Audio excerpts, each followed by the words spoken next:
Hello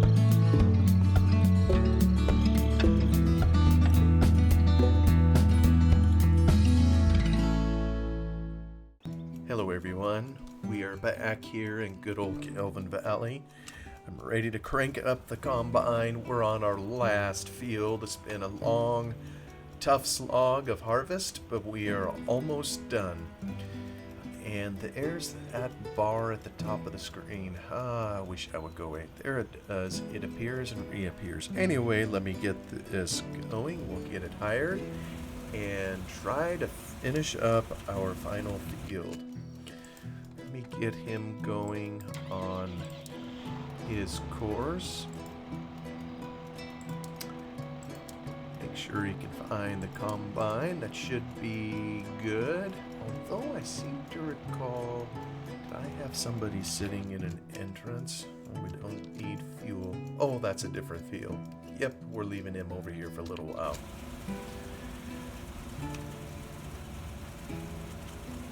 It's probably good to watch him on this corner because this is where the treacherous combine in particular likes to be treacherous. Alright, he's turning around good. Always helpful. Looks a little foggy or hazy kind of across the way. And you know, I thought I had a mod in here to clear the sky. Maybe I don't. Ah, there we go. Left control B. Isn't that amazing how the fog cleared almost immediately? I have that on a little toggle. I don't mind the fog or the haze. There's just a little bit of it this morning, but when it becomes too much or when I'd like to have a really clear view, I'm happy to turn it off. And here comes our hero flattening the crop.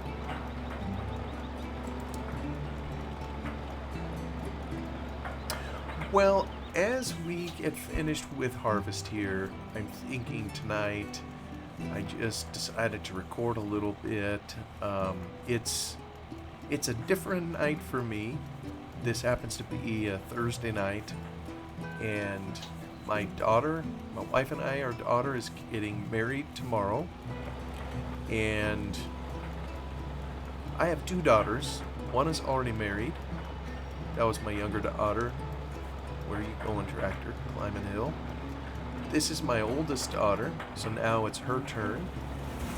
And so tonight, I got up at work early today, and we headed south to where a wedding venue is. I live kind of in the middle of the Willamette Valley around Salem. And there's a town further south, maybe a 20-minute drive, half-hour drive, something like that from our home. Albany is called, and there they had picked out a venue for their wedding, and we were getting things all set up. We had the rehearsal dinner this evening where we all practice how we're going to do it tomorrow, and so tomorrow we'll be back there. I think the ladies are going down somewhat early relative to when the wedding will take place, which is going to be at 4 in the afternoon. But they're going to be down there probably around 10. Get all gussied up, do the things that ladies do. And so the rest of us will be there a little bit later. But that's where we'll be enjoying the day tomorrow. And I don't know, I'm just sitting here kind of as a dad, thinking a little bit, and I don't know whose idea it was. I know here in at least local wedding tradition, or there's a barrel on the road. Yee. But local wedding tradition is that the bride's family is the one that puts on the wedding, and maybe that's fairly universal. And the dad of the bride is someone who has to give a speech, and I know, it's common that the maid of honor, the groomsman or best man, whatever they're called. They also will have a little speech too. And of course, the couple will speak, to be thankful to everybody for coming and all that jazz. But then old dad has to have a speech, and so I've been contemplating how can you just encapsulate in a few words, what to say at the wedding of your daughter. And, we have a couple sons. It's my understanding I won't have to say a thing, when it comes to their wedding. But of course, I think I would have just as much to say with their wedding as I would with my daughter's. So I don't know who invented the tradition. Maybe it stems from years ago when giving away a woman, when times were different, was, I don't know. I guess I was going to say it was a bigger deal than it is now, but I don't know that it was. I can't imagine that parents years ago would feel any differently than they do today, when your child wants to get married and find someone that they're in love with. Just like this tractor has a fondness for the fence. But I imagine it probably is similar. You want the best for your child. You don't want them to have to live in poverty, so you hope that they choose well. You want it to go well. You maybe want grandchildren somewhere in there, and I don't know. There's any number of desires or dreams or hopes, that any parent would have, and every parent, of course, is going to have a different style, if you will. I don't even know if you call it a style. Maybe it's personality driven. One thing I am thankful to my in-laws is, they've never meddled in our marriage. And, my wife and I, we feel very strongly about that we're not going to do it either.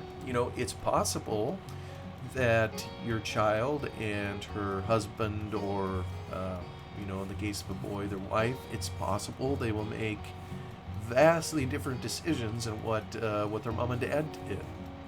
And you know what? That's okay, as long as they are guided, hopefully, by the principles they learned at home. In terms of our home, we're a Christian home, and so we've tried to teach our kids the principles of the Bible.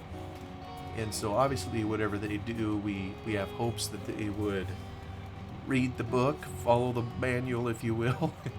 So, but things may be different, and they will do different things, different from how we would do them, and that's perfectly all right. And so we're not going to meddle. We don't want to be those in-laws, or to make them feel bad when different decisions are made. A lot of that is part of learning as a couple, and part of continuing to grow up. I mean, shoot, I still don't know. Oh, hey, there's a plane. Look at that over there. Well done, Wes. Here he comes up the valley. I know we've seen it before, but that gives a pretty decent view of it right there. There he goes. So anyway, they've got to make their own way, and I think I was just ready to comment that, they need to grow up more. I still don't know that I'm done growing up. I think it takes a lifetime to grow up, to figure things out, and even when it's time to be done, I still don't know that a person has everything figured out. Ideally, a person grows in wisdom with time, bumping around, making mistakes, whatever. But hopefully we learn through life, and we make better decisions, become better people as time goes, hopefully. And there's a lot of things that they're going to have to learn and figure out together as a couple that mom and dad can't do it. There's something about making your own decision and then living with the consequences or blessings of that decision that helps you in all future decisions, more so than if someone else if you took the easy way and someone else made the decision for you. Because then you can always blame someone else and not yourselves, and you don't get that opportunity to work together and to learn how to make your own decisions. So, I don't know. Probably what I'm saying sounds like a whole bunch of babble. Like I say, I'm just a dad sitting here thinking about lifetime and the words I get to share tomorrow as I contemplate, giving our daughter away to another man. And it's, of course, natural. This is... Oh, what are you doing? Why would you just decide that it was a good idea to ram the combine?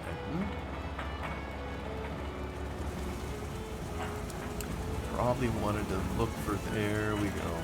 Alright.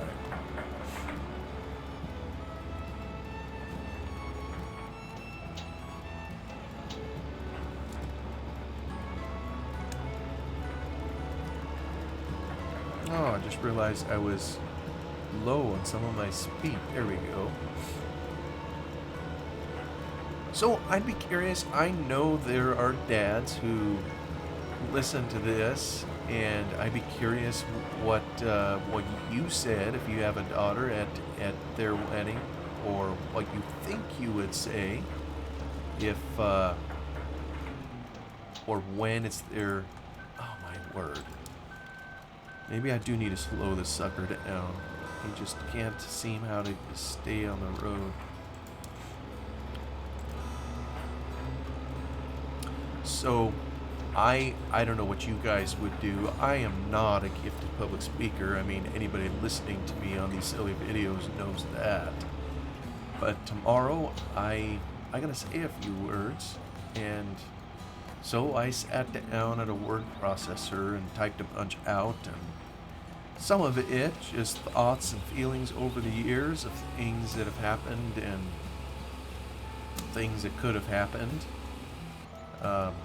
All the way from when I first laid eyes on her when she was born to the current day. And, one observation just from the start is, wow, did it go fast?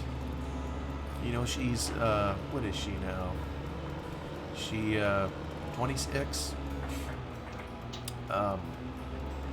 So, time, it's like when she was born, I blinked or something, and now we're here. That's literally about how fast it seems. And yeah, there's tons of memories. We started, my wife and I, in an apartment. My oldest, she was born there. We moved to our first house after a few years, and we were there a couple years, and then we moved again. And so there's memories, at each place, different sizes of her and her siblings as they came along, and it's just a blur. And it just happened so fast. And yeah, they will find the same thing too. And whether you have children or not, I'm sure most of us, as the years start stacking up, it's almost as if they seem to go faster and faster, and they just pass quickly. How quickly our life passes by, and how important it is that we do something here with it while we have it. So yeah, it's a reflection of a dad just wondering where the time went, and probably all of us are different as we internalize things. Looking back as a father, a man can always ask himself, did I do enough as a dad? Did I give her enough? Nope, that's not the way to drive. When I say give, shoot, that could be any number of things. Obviously she was fed, she was clothed. We tried our best to emotionally support her in all the phases of life till now and everything. But I don't know, it's a question I ask myself. As someone that believes someday we're all going to give an account for how we lived our life, Just wondering, did I do enough for her as a dad to shape how she should be, or to give her the tools for facing whatever comes in life? And someone may say, well, you shouldn't look back or any of those things, but I think most of us, aren't we surrounded by a world that is flat out broken? We look around and there are crazy things that happen. We see people do things, sometimes kids do things, and what's one of the first questions so many people ask? Where are the parents? The parents, maybe have some blame or responsibility in what happened. Maybe they do, maybe they don't. But if we ask those questions, where are the parents, when we observe other people's kids, why wouldn't we ask those same questions of ourselves, as we consider our own kids, our own performance, our own whatever you want to call it, not trying to say parenting is a performance, but there is, if we bring a child into the world, that's an enormous responsibility, and we owe something to that little one. It's not only something that tugs on your heart, it changes your life forever when you first meet the little one and see those little eyes staring into yours, the pure dependency that they have on you, and it isn't just for physical sustenance or those changing the diapers, of course, the beginning years, that's all it is. They need a lot more, and the world that we're in is just so terribly broken, whether it's dads that aren't doing what they should, being the man that their children need, or moms, rejecting their maternal instinct to be what they need to be for their children. Call it whatever you want. We see fallout everywhere, and we see some good too. I'm not trying to just paint a bad picture, but it's all these things, I guess, I just contemplate now in my mind, and as you think of what the next step is, whether for my kids or someone else's, you always hope your children can do better in life than what their parents did. That, I can't tell you how many times I've prayed, literally prayed, for my children that they won't make the mistakes that I made, that they will somehow learn quicker than their daddy did.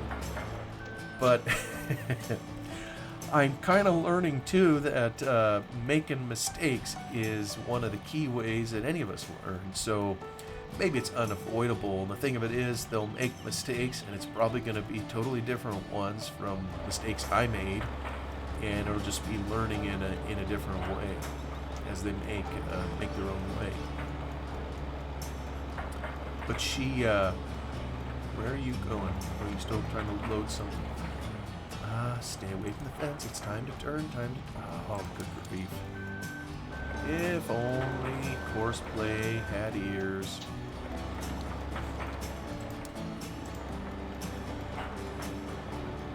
But she met a gentleman through a dating app, of all things.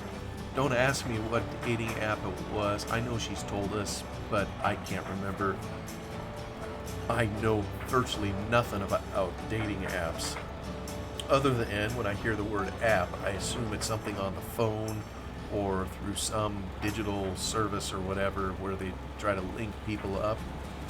And I guess you put in a profile, and I probably sound like a terrible old geezer, but it's just because I don't know. But I'm assuming you put on a profile, maybe there's some pictures or whatever, and the software or whatever behind it, it kind of lines people up, suggests things. I don't know how it works. Somehow contact was made, and he's from the city of Eugene, which is just a little over an hour south of where we live. So, they've had, well, I guess I would call it a long distance relationship. It really isn't that far in the grand scheme of things. I've known people that have had relationships cross country before, and that's that's a long distance relationship. This one isn't so bad, but took their time over a couple of years getting acquainted, and that's where it's important, for a couple to talk things through and figure out what each other stands for and what they're made of, to see if it's ultimately a good match. God gave us brains, and I think He wants us to use them, even as we trust Him, to guide our path. So, I think for the comments I want to share is I'm going to talk about when she was born, kind of how that made me feel as a dad. And I wish her mother could speak. I I talked to my wife about that. She's not interested in speaking. So I guess I get to do it and speak for the both of us. So I'll try to share some things maybe from her perspective if I can. But I'll maybe talk about the beginning and maybe some special memories along the way, all the way down to her nicknames. Just silly little stuff that dads and their kids do. It almost seems like it's unique to each kid. We have 4 children, and each one of them, of course, has their own quirks.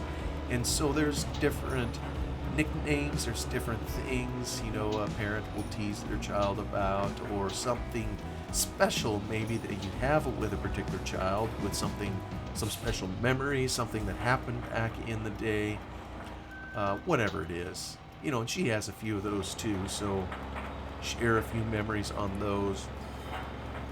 I think one memory that particularly stands out, and I may have had an episode on this before, there's being a parent is challenging. You never know what you're going to face. When a child is brought into the world, you can count your blessings when the baby comes out and you see all the parts, all the fingers, all the toes there. It isn't always that way, and they may come out with physical or mental handicaps that you never would know were there, and have to deal with those in life. There may be things that happen in a child's life that presents you with challenges you never would have chosen to go through, and never would have imagined how you could make it through those challenges. And yet, when you're faced with those challenges, you have no choice. You either figure it out or you give up. And giving up, when you have someone else's life that you're responsible for, giving up just isn't an option. Here, let me take him off higher here. Zip out here, spread his straw a little bit. I think I could turn him around a little quicker than he would. So one of the things we went through as parents, medical emergencies are particularly stressful. I know for me, I'm an accountant, okay? I can handle numbers all day long.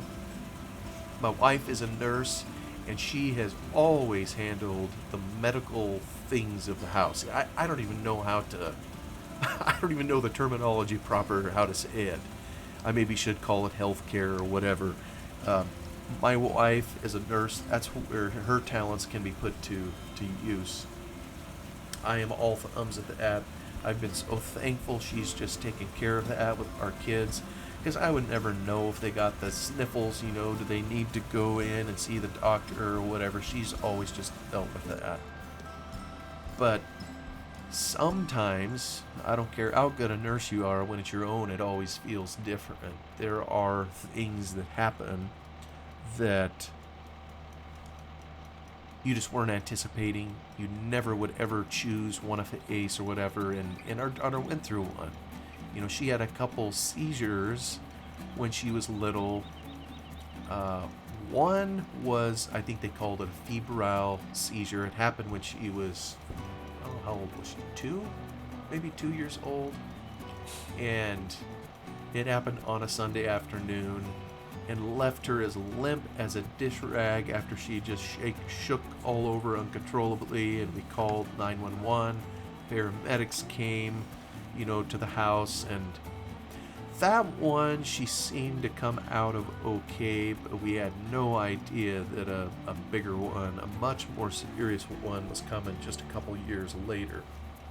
And that one landed her in the hospital for, oh goodness, it was at least a week, I would say. Maybe a week and a half, I don't remember exactly. And that was extremely hard. And when it happens, it's one of those things, when it happens, you have no choice. You dig in and you deal with it. It's almost like something turns off inside of you temporarily. And then later, and at least that's how it goes for me. Later, when I sit and think about what just happened and the things that could have happened, that's when I get the shakes, and it's when it just sits on my mind and it's like, boy, did you do the wrong thing here?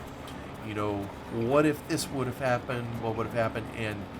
And maybe I'm a worrier. I don't know what it is. I'm just being transparent. That's kind of what goes through my mind. And I admire the people who are able to just drop it and, never think about it again. But I know that if I sat down, I gotta think about what I'm gonna share about it, tomorrow. It won't take much for me to put me back in that moment and to relive it, and probably literally get chills, on my skin as I as I think about it again and what could have happened. And I'm just so thankful it all turned out okay, but I know that there's many, many situations where it doesn't. When parents lose a little one or not so little one to all sorts of terrible things. She was 4 years old at the time when she had this really hard seizure, and it was a pivotal point really in her life. And even as I say pivotal point, I'm not sure what pivoted. Can't really say major changes were made. I mean, obviously she had this seizure disorder, and we did our best to take care of her and help her through that till the EEG came out clean, or however they say that. But I don't know that we really did something different. It's one of those life happenings that sticks out with an indelible imprint, in our minds, that this was something we went through. And in some ways, it was a pivotal point for her. Even though she was 4 years old, there was many, many years she had to take special medicine, and she grew up from a little chirp size wanting to be a nurse because she wanted to help people who were in a scary situation like her parents had been with her. And sure enough, that's what she became. She went to school, she became a registered nurse, and she works in a local hospital taking care of other people's hurts and helping them get better. And I'm just so glad there's people like her that are willing to do it. I can never do that. Even if I can handle the sight of blood, which I think I can, I realize there's some people that faint with the ad and have difficulty seeing that. The part that would be extremely difficult for me is dealing with loss or losing a battle.